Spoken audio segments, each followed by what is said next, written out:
LIC of India presents Union Budget 2025, co-presented by Sensodyne, co-powered by SBI, the banker to every Indian, and LIC Housing Finance Limited, associate partner ACC and Ambuja Cement. Budget से पहले देखिए हम share बाजार की बात कर रहे थे। बजट से पहले बढ़त के साथ खुला है बाजार। देखिए शेयर बाजार बढ़त के साथ खुला है। बजट से पहले सेंसेक्स और निफ्टी में बढ़त देखी जा रही है और पिछले 2-3 दिनों से अगर ट्रेडिंग सेशन की बात करें, कारोबारी सत्र की बात करें, तो बजट में से पहले शेयर बाजार में ठीक ठाक रिकवरी भी आई है। और लेकिन इस बात को लेकर गौरव ज्यादा खुश है क्योंकि उनके म्यूचुअल फंड्स ऊपर जा रहे हैं। नहीं, सभी के जा रहे हैं और सबकी एसआईपी, सबके इन्वेस्टमेंट नीचे जा रहे हैं। मुझे मालूम है आपके भी जा रहे हैं, लेकिन फिर भी सागर मुझे ये बताइए, शेयर बाजार तो बजट से पहले बढ़त के साथ खुला है, आपको ये जो कितनी सस्टेनेबल लग रही है बढ़त, और सरकार के पास क्या एक मौका है या सरकार कुछ कर सकती है ताकि कैपिटल मार्केट में इनडायरेक्टली कुछ खुशी आए, कुछ वहां पर मोमेंटम दिखे? सागर देखिए, शेयर बाजार ना किसी भी देश की इकोनॉमी का सबसे आखिरी हिस्सा होता है। हाँ, अब इकोनॉमी में सबसे पहली चीज होती है, सबसे इंपॉर्टेंट चीज कैपेक्स होता है।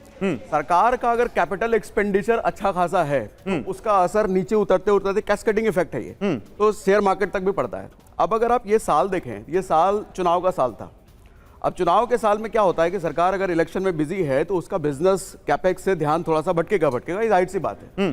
तो इस साल कैपेक्स इंपैक्ट हुआ है, कैपिटल एक्सपेंडिचर कम हुआ है, जिसकी वजह से आप ये देखें कि कंजम्पशन पर इंपैक्ट हुआ है। मिडिल क्लास का कंजम्पशन घटा है, और जब कंजम्पशन घटा है, हम देखिए भारत इकोनॉमी कंजम्पशन बेस्ड है, हम चाइना तो है नहीं, मैन्युफैक्चरिंग बेस्ड इकोनॉमी हमारी है नहीं।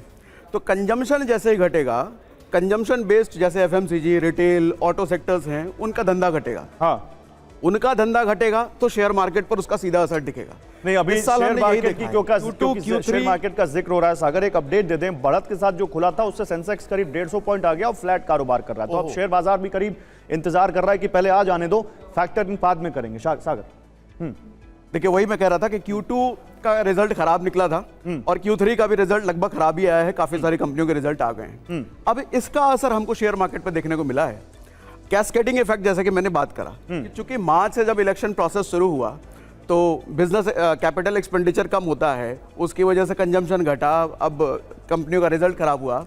इसका इंपैक्ट आपको असल अक्टूबर में दिखा। अक्टूबर में रिजल्ट आपको क्या दिखा, नतीजा क्या दिखा, आप अगर देखें तो सबसे ज्यादा एफआई की सेलिंग अक्टूबर में हुई थी। 1,14,000 करोड़ की सेलिंग एफआई की हुई थी, जिसका इंपैक्ट शेयर बाजार पर हमको देखने को मिला था। अच्छा, अक्टूबर में सिर्फ एफआई की सेलिंग नहीं हुई, कई सारे फैक्टर हुए थे। आप देखें, महंगाई सबसे टॉप पे थी, 14 महीनों के टॉप पे लगभग 6.4% महंगाई चली गई थी।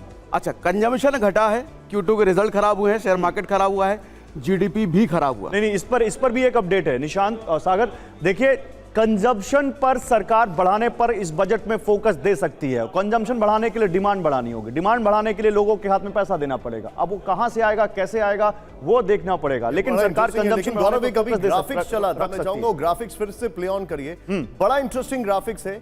निर्मला सीतारमण अपना 8वां बजट पेश करने जा रहे हैं, 8वां। और यहां पर इंटरेस्टिंग बात क्या है, सबसे ज्यादा बजट किसने पेश किए? मोरारजी देसाई जी ने। नंबर 2 पर पी चिदम्बरम है, 9 बार। 8 बार दादा ने, और 10 बार आप यहां पर देख रहे हैं मोरारजी देसाई ने, और स्वर्गीय मनमोहन सिंह जी ने 5 बार। और ये 8वां बजट निर्मला सीतारमण जी पेश कर रही हैं। इंटरेस्टिंग बात है।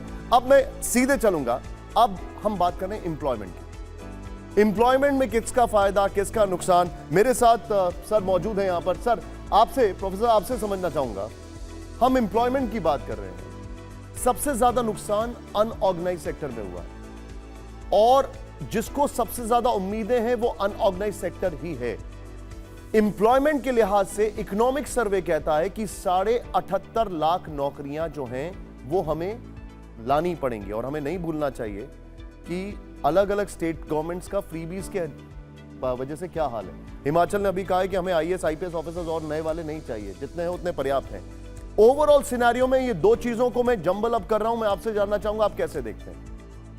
देखिए, जो इकोनॉमिक सर्वे ने भी काफ़ी बातें रेखांकित की हैं, चीफ इकोनॉमिक एडवाइजर ने भी कहा, हमने मैक्रो इकोनॉमिक सिनेरियो देखना है। उसमें डिमांड और सप्लाई दो बड़ी इंपॉर्टेंट फोर्सेस होती हैं। डिमांड फोर्स की हम बात कर रहे हैं कि हमारा जो ग्रोथ रेट है वो थोड़ा कम आया है। वैसे मैं इसको बहुत ज़्यादा सीरियस नहीं मानता, क्योंकि इकोनॉमी में थोड़े बहुत साइकिल चलते हैं। पर ये क्यों आया है, इसमें सबसे बड़ा कारण एक माना जा रहा है कि डिमांड में कमी आई है, खासकर रूरल एरिया में। तो एग्रीकल्चर एक अच्छा परफॉर्म कर रही है, पर रूरल एरिया में हमारी डिमांड कम है, तो वहाँ पर फोकस करना है। अब डिमांड बढ़ाने के लिए अगर आप इकोनॉमिस्ट से पूछेंगे तो कंजम्पशन बढ़ाना है, तो कंजम्पशन कहाँ ज़्यादा बढ़ता है? एक टर्मिनोलॉजी होती है मार्जिनल प्रोपेंसिटी टू कंज्यूम, कि अगर आप 1 रुपया किसी को देंगे तो उसमें से सबसे ज़्यादा कौन खर्च करेगा? तो वो करेगा जो लोअर मिडिल क्लास है, उसकी MPC marginal propensity to consume ज़्यादा होती है। वो 1 रुपया अगर आप उसको देंगे वो 80 से 90 पैसे उसमें से खर्च करेगा। अगर वही 1 रुपया अमीर आदमी का बढ़ेगा वो उसमें से हो सकता है 20-30 पैसे। बिल्कुल बिल्कुल बिल्कुल आप सही कह रहे हैं सर।